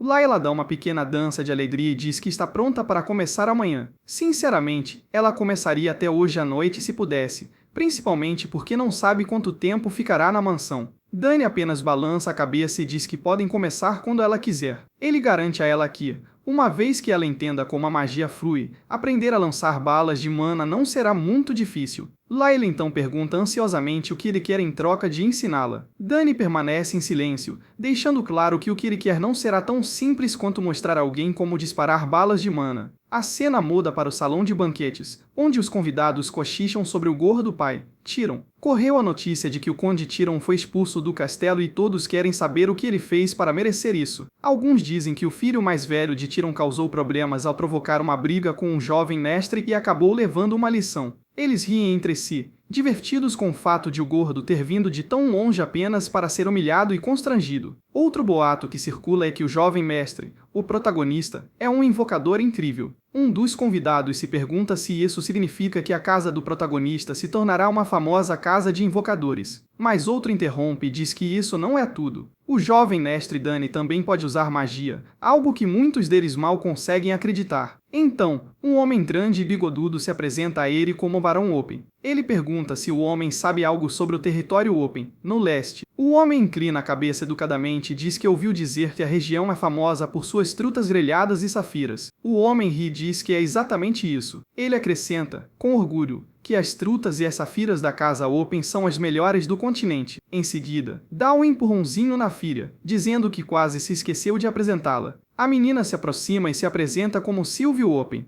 Ela cumprimenta Dane educadamente, que fica visivelmente surpreso e retribui o cumprimento de forma desajeitada, dizendo seu próprio nome. Não faço ideia do porquê de ele estar tão nervoso perto dela, mas vamos descobrir em breve. Ela se aproxima dele com um olhar travesso e sussurra que ouviu dizer que ele é o herdeiro da casa do protagonista no futuro. Dane dá uma resposta hesitante e Sylvie, animada, diz para ele parar de fingir que não sabe. Ela comenta que ouviu dizer que ele é talentoso em muitas áreas, e sem rodeios. Acrescenta que ficará sob seus cuidados de agora em diante, principalmente porque eles podem se tornar família um dia. E pronto, o nervosismo dele faz todo sentido. Essa garota é incrivelmente direta e não hesita nem por um segundo. Nesse instante, Leila entra enquanto Sylvia ainda está de mãos dadas com o Dane. Sem surpresa, Sylvia se assusta ao ver uma possível rival, enquanto Leila lança um olhar penetrante para ele e exige saber quem é essa moça. Sylvia reconhece Leila imediatamente e a cumprimenta calorosamente, apresentando-se como Open, a filha mais velha do barão. Leila tenta responder educadamente, mas a raiva em seu rosto deixa claro que ela está longe de estar satisfeita, mesmo dizendo que é um prazer conhecer Sylvia. As duas trocam sorrisos que parecem estar tentando se matar. Observá-los traz à tona uma lembrança antiga para Dane, e ele percebe que ambos estão completamente prontos para lutar. Logo em seguida, Leila segura sua mão e diz que está o emprestando por enquanto, pois eles já tinham planos. Ela o encara fixamente e pergunta se ele se lembra. Claro, o pobre protagonista não faz a mínima ideia do que ela quer dizer, mas concorda mesmo assim, pede desculpas a Sylvia e diz que podem conversar mais tarde. Sylvia força um sorriso e diz que com certeza conversarão novamente depois. Enquanto Leila leva Dane para a monge, Sylvia não consegue evitar a irritação por aquela garota tê-lo arrebatado dela. Leila, por outro lado, ainda está longe de estar calma. Ela está completamente irritada com a audácia daquela garota, agindo como se pudesse roubar Dane dela. Dane fica parado, atônito sob o olhar feroz de Leila. Ele não consegue deixar de pensar que nem mesmo a amada filha do Duty, o segundo homem mais poderoso da capital depois do imperador, consegue se igualar à jovem da baronia oriental. Portanto, não é surpresa que Sylvia tenha cedido tão facilmente. Assim que ele e Leila estão lá fora, ela começa a pressioná-lo sobre Sylvia. Ela pergunta se existe alguma chance de ele ficar noivo dela, mas ele rapidamente descarta a ideia e insiste que eles estavam apenas conversando, apenas se cumprimentando. Essa ideia melhora instantaneamente o humor de Leila, e até o protagonista percebe isso. Após uma curta caminhada, eles chegam a um local secreto que só o protagonista conhece. Ele tem certeza de que ninguém os incomodará ali. No momento em que entra no local secreto, Leila se ilumina e dá uma pequena dança de alegria, encantada. Ela também fica feliz por ninguém saber se eles fizerem alguma coisa ali. Dane concorda, é realmente um ótimo lugar para treinar. Mas antes de começarem, ele pergunta se ela já sentiu mana antes. Leila diz que sim, um pouco, mas não o suficiente para formar um núcleo de mana. Ela acrescenta que tentou absorver mana através da respiração. Isso indica que ela ainda não alcançou o estágio de emissão.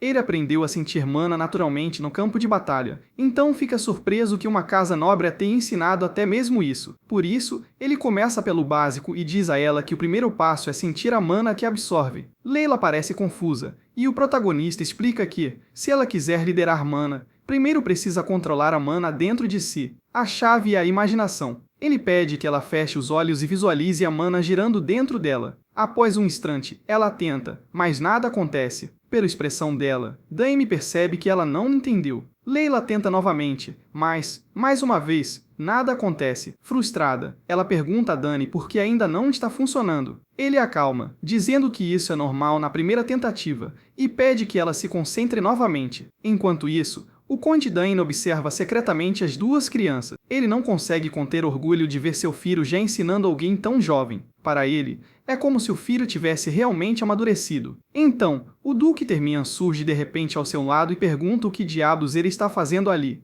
A pergunta quase faz o coração do conde parar. O duque rapidamente lhe diz para não entrar em pânico e pergunta se ele está espionando 2 pombinhos aproveitando um momento a sós. O conde Dane ergue uma sobrancelha, pergunta o que ele quer dizer com pombinhos e quer saber como ele o encontrou. O duque ri, dizendo que o conde fez um péssimo trabalho escondendo-se, especialmente para o marido da lendária assassina do Império. O conde, o protagonista, não sabe como reagir após ser pego espionando. O duque o provoca, dizendo que se o senhor do castelo sair por aí bisbilhotando a vida alheia, os outros começarão a falar. Irritado, o pai superprotetor insiste que estava apenas seguindo o filho. O duque ri e aponta que também estava apenas seguindo a filha. Acontece que ambos os pais são competentes, então ficam ali lado a lado como 2 adolescentes, espionando os filhos. De volta com as crianças, Dane abre sua bolsa dimensional, e a garota fica impressionada por ele já ter algo assim. Quando ele diz que sua irmã mais velha fez uma para ele de presente, ela fica com ciúmes. Ao contrário da irmã, o irmão mais velho parou de dar muita atenção a ela depois que entraram na academia. Dane então tira um espelho da bolsa, e ela pergunta casualmente para que serve. Ele diz que o trouxe caso pudesse ajudar. É mais fácil visualizar algo enquanto se olha no espelho do que confiar apenas na imaginação. Então ele pede à garota curiosa que fique em frente ao espelho, onde ela possa se ver por inteiro.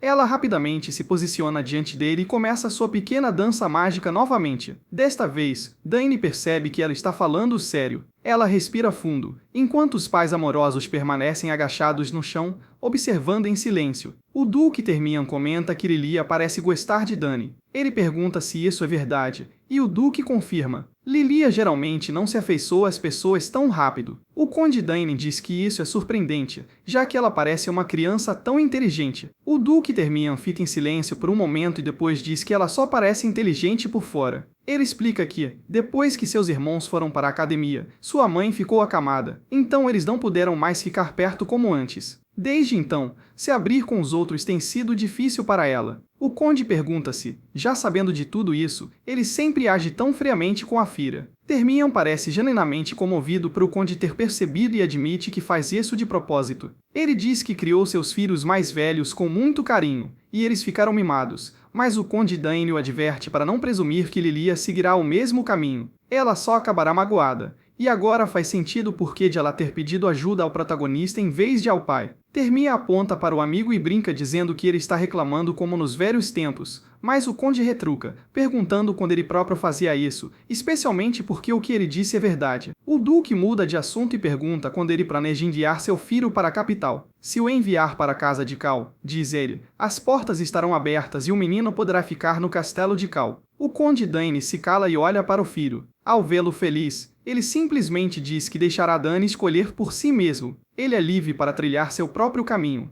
assim como suas irmãs mais velhas. Também notamos Mes observando os 2 pais amorosos, claramente constrangido pela forma como eles estão espionando abertamente. Mas, no fim, ela apenas sorri, percebendo que o amor dos pais faz com que eles ajam de forma estranha, e decide não estragar o momento fingindo que não viu nada. De volta com as crianças, Lilia agradece a Dane por ajudá-la e o chama de verdadeiro gênio. Ela admite que, embora todos a considerem talentosa, ao lado dele se sente fraca. Enquanto o protagonista olha ao redor casualmente para verificar se os pais finalmente escaparam, ele a assegura de que isso é apenas o começo e que ela certamente se tornará mais forte também. Ela então pergunta se ele vai para a academia, já que é lá que todos os gênios do Império se reúnem. Ele diz que ainda não tem certeza e não acha que precise, pois consegue ficar muito forte apenas treinando sozinho. A garota considera isso uma visão limitada e o lembra de que a academia não serve apenas para estudar, mas também é onde os nobres começam a construir suas facções e a fazer conexões desde cedo. Dane fica impressionado com o fato de uma menina de 7 anos entender tão bem o mundo real. Ele finalmente responde que já sabe de tudo isso, mas ainda não quer ir.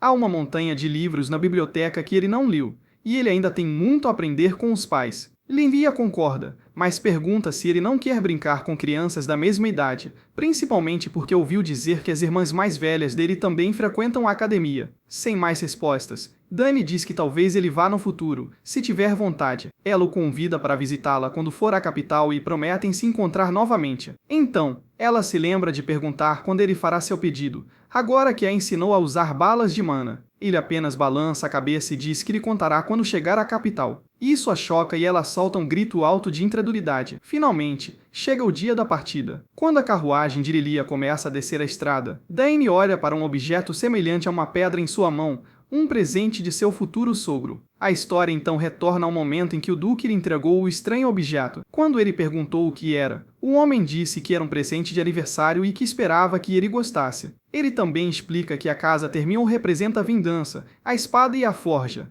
e que sua linhagem começou com um ancestral que era ferreiro. Graças a ele, sua casa possui a melhor forja do Império. Na verdade, a melhor de todo o continente. Todas as armas fabricadas pelos Termions para proteger o Império provinham daquela forja. É claro que Dany já sabia disso. Com base em seu conhecimento prévio, ele sabia que todo tipo de minério do mundo podia ser encontrado lá, e que todos os tipos de armas e artefatos místicos eram produzidos da maior forja do continente. Então o Duque revela que, se o protagonista mostrar essa insígnia na forja, eles farão qualquer arma que ele desejar. Portanto, esse objeto semelhante a uma pedra é, na verdade, uma insígnia, um símbolo certificado que comprova a honra e habilidade de quem o possui. O Conde Dany fica completamente atônito ao ver o Duque revelar algo tão valioso.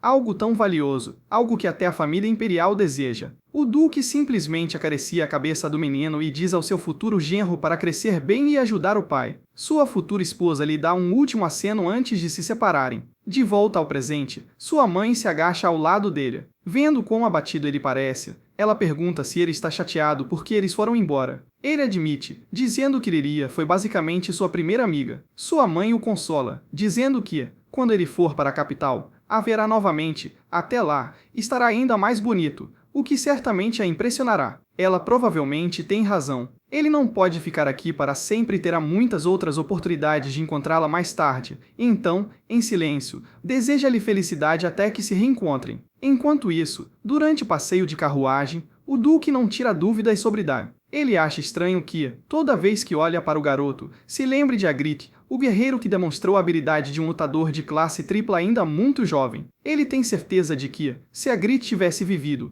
poderia ter se tornado um dos cavaleiros de classe Hexa do Império Draenei. Por isso, ele espera ver Dany novamente quando estiver mais forte. Alguns dias depois, nosso garoto está sentado sozinho em frente ao ovo. Ele o alimenta com mana todas as manhãs e noites. E agora se pergunta se não está exagerando. O ovo contém um familiar estranho. Mesmo alguém que não seja um invocador pode infundir mana nele antes que Etroda e reivindicá-lo como seu mestre, permitindo-lhe manter o controle de uma invocação que normalmente seria temporária. Ainda assim, ele sabe que sua mana precisa ser compatível com a do familiar, e provavelmente existem outras condições difíceis que ele ainda não cumpriu. Ele ouviu dizer que alguns ovos nunca eclodem porque essas condições nunca são satisfeitas, então espera que este não seja um deles. Mesmo depois de alterar o fluxo e a intensidade de sua mana, nada acontece. Após se esforçar ao máximo mais uma vez, ele coloca o ovo de volta no lugar, pensando que foi ganancioso ou esperar resultados tão rápidos. Então, o mordomo aparece na porta e pergunta se Dany está pronto. Nesse instante, o ovo reage e começa a fazer barulho. Dany corre até ele, certo de que realmente ouviu alguma coisa. O mordomo também se apressa em entrar, perguntando que som era aquele. Dany pede que ele espere enquanto verifica o ovo primeiro. Mas, mais uma vez, ele acaba decepcionado e percebe que se animou à toa. Ele não sente nenhuma mudança. Quando o mordomo pergunta se o ovo reagiu, Dany responde que não, que provavelmente foi apenas imaginação dele. Ao chegar à sala de treinamento, ele começa praticando esgrima. Ao ver seus movimentos impecáveis, o mordomo se ilumina. Ele até bate palmas e pergunta quando Dany aprendeu a usar uma espada. Dany desconversa, dizendo que só queria praticar um pouco. O mordomo continua a elogiá-lo, chamando de gênio e também de talentoso com a espada. Olhando para a lâmina, Dany pensa em como foi divertido aprender a usar uma nova arma como a lança, mas também sente falta de usar uma espada. Seu pai o vigiava de perto demais para isso, então ele fica feliz por não ter perdido a prática. O mordomo rapidamente vai buscar alguns petiscos e volta com uma bandeja cheia, dizendo a Dany para comer algo antes de voltar a treinar. Enquanto isso, a cena muda para o Conde Daensogris, olhando pela janela, perdido em pensamentos. Ele está um pouco cansado de organizar esse banquete todos os anos,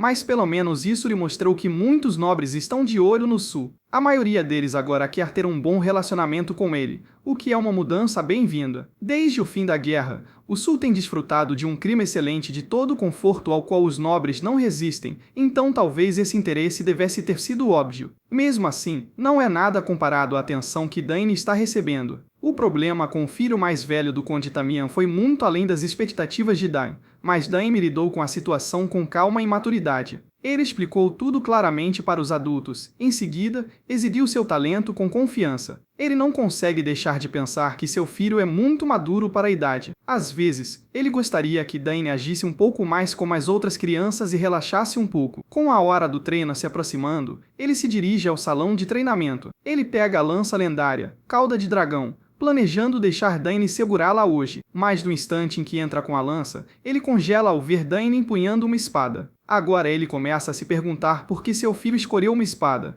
e sua mente volta ao passado. Ele tem certeza de que aquele duque amaldiçoado deve ter dito alguma coisa. Caso contrário, não há como Dany estar usando uma espada depois de todo aquele treinamento com Mansa. Ele fica ali parado, observando o filho executar movimentos incríveis com a espada. Sério, Dany parece saber exatamente o que está fazendo. A força que ele demonstra é algo que até mesmo espadachins habilidosos teriam dificuldade em igualar. Isso faz Dany se perguntar quando ele aprendeu tudo isso. Uma coisa é certa, Dany também é talentoso com a espada. Por fim, ele pergunta quando Dany aprendeu aqueles movimentos. Parece que o segredo de Dany finalmente foi revelado, então ele decide que é melhor contar a verdade ao pai. Ele admite que nunca aprendeu nada daquilo. Isso só deixa o protagonista ainda mais confuso, se perguntando se esse é mais um talento oculto. Ele começa a pensar em voz alta. Dany consegue lidar com a lança, magia, assassinato, invocação e agora também com a espada. Então acrescenta que, se fosse qualquer outra pessoa, jamais acreditaria que uma criança pudesse ser talentosa em todas essas áreas. Então ele pergunta a Dany se ele tem curiosidade sobre o mundo além daqueles muros. Dany parece confuso, sem entender o que o pai quer dizer.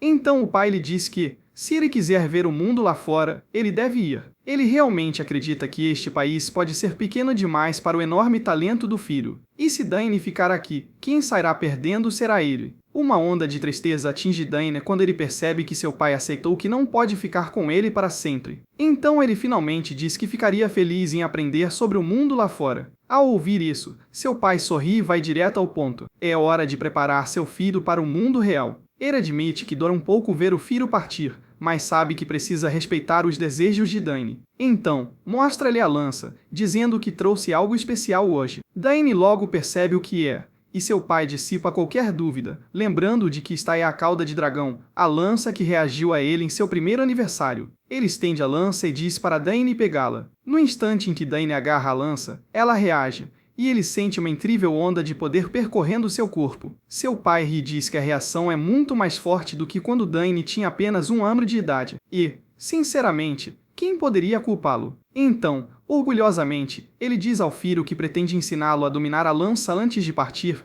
então é melhor que ele esteja preparado. Ele promete que um dia a Cauda de Dragão será dele, mas primeiro ele precisa se tornar forte o suficiente para empunhá-la com orgulho. Dany promete, com entusiasmo, trabalhar duro e honrar os ensinamentos do pai. Mais tarde, de volta ao seu quarto, a mente de Dany fervilhava com pensamentos sobre o mundo exterior. Ele sempre fora curioso a respeito, mesmo durante aqueles longos dias no campo de batalha. Como soldado, tudo o que ele realmente conhecia era a guerra. Montar acampamento, limpar armas, comer comida em sócia e esperar pela próxima batalha. As únicas saídas eram o fim da guerra ou a morte em combate. E, honestamente, essas pareciam ser suas únicas opções. Mas agora uma vida normal finalmente se apresenta diante dele, e ele mal consegue imaginar o que existe além do campo de batalha. Ainda assim, conforme Dany progride, ele sabe que precisa aproveitar essa oportunidade. Ele não tem ideia de como o mundo usará seus talentos, como as pessoas o receberão ou o que ele poderá alcançar lá fora. Mas, pela primeira vez, ele pode viajar, explorar e perseguir o que quiser. No início,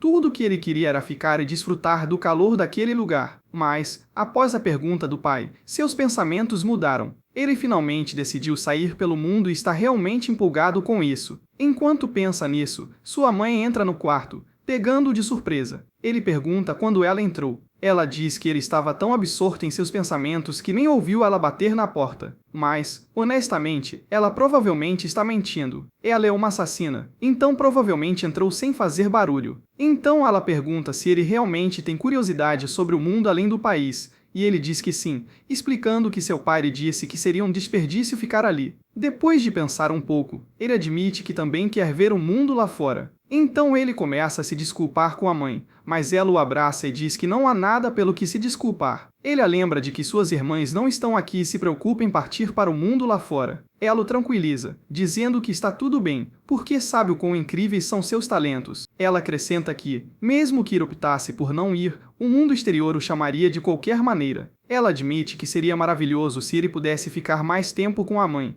mas o mundo não permite isso, então ela lhe diz para ir atrás do que deseja. Ele promete que, mesmo depois de sair de casa, voltará sempre e contará a ela tudo o que vir. Sua mãe agradece e diz que parece que finalmente precisa ensiná-lo antes de enviá-lo para o mundo, assim como seu pai está prestes a fazer. Quando ele pergunta que tipo de lições ela quer dizer, ela responde animadamente que lhe ensinará tudo sobre assassinato. Ela continua falando sobre todas as habilidades e conhecimentos que possui, e Dani já percebe que isso significará vários dias exaustivos antes mesmo de ele partir. Em resumo, ela diz que vai lhe ensinar muito, e ele garante que fará o possível para aprender. Ao olhá-la, ele não consegue deixar de pensar que está prestes a receber lições especiais de sua mãe, cheias de amor. Muitos anos se passam, e a cena muda para a região sul do Império Altion, o Condado de Sugri, uma terra conhecida por seu clima ameno e ricos recursos naturais. Este lugar tornou-se uma das regiões chave do Império, ajudando a mantê-lo forte durante a guerra. Graças ao governo generoso do Conde Sugri, é um lugar pacífico e acolhedor. Agora que a guerra terminou, as últimas pequenas forças rebeldes foram capturadas, trazendo paz duradoura a todos. Em um dia ensolarado, as pessoas conversam animadamente sobre a recente visita do jovem mestre Dani Sugri a uma das lojas. Elas não param de falar sobre como a filha mais velha do lojista literalmente desmaiou ao vê-lo. As senhoras comentam que ele fica mais bonito a cada dia e dizem que adorariam ver seu rosto pelo menos uma vez. Corre até um boato de que ele ainda está solteiro, o que lhes dá um pouco de esperança. Mas uma amiga logo lembra a outra que ele tem apenas 14 anos e diz para ela parar de babar por um garoto menor de idade. Uma das mulheres então comenta que as pessoas estão começando a duvidar que Dani tenha mesmo apenas 14 anos. Ele já está tão alto quanto o Conde Sugri, e alguns até dizem que ele poderia passar por um jovem de 20 anos. Enfim, chega de fofoca. Vamos ver o quanto nosso garoto cresceu. A cena muda para os arredores do condado de Edannier, uma área repleta de magia ancestral chamada Floresta dos Últimos Dias. Dani está lá em uma missão especial que sua mãe, Lyri, lhe confiou. Ele carrega uma lança em uma das mãos e um pedaço de pano na outra, provavelmente algum tipo de mapa. Seja lá o que for,